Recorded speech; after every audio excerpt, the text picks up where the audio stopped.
Hi అండి. అందరికీ నమస్కారం. నా పేరు సరస్వతి. సో, మేము కొత్తగా యూట్యూబ్ ఛానల్ స్టార్ట్ చేశాము. మా channel name homely vibe Telugu channel.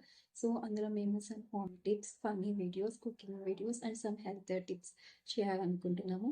So, అలాగే మీరు కూడా మీ సజెషన్స్ చెప్తే అవి కూడా మేము వీడియోస్ చేసి అప్లోడ్ చేస్తాము. సో, మా ఛానల్‌ని సపోర్ట్ చేయండి. So, let's start a new journey along with homely vibe Telugu channel. So, please like and subscribe. Hi hi మేము కొత్తగా ఒక ఛానల్ స్టార్ట్ చేసాం. సో మీరు సపోర్ట్ చేయండి మాకు. మా channel name homely vibes Telugu. మేము ఇందులో home homely tips, cooking and cooking దగ్గర ఎట్లా కేర్గా ఉండాలో అన్నీ చెప్తాము. సో మీరు మమ్మల్ని సపోర్ట్ చేయండి. మేము రోజు వీడియోస్ అప్లోడ్ చేస్తాము. Please like and subscribe. Please like and subscribe homely vibes Telugu channel. Thank you.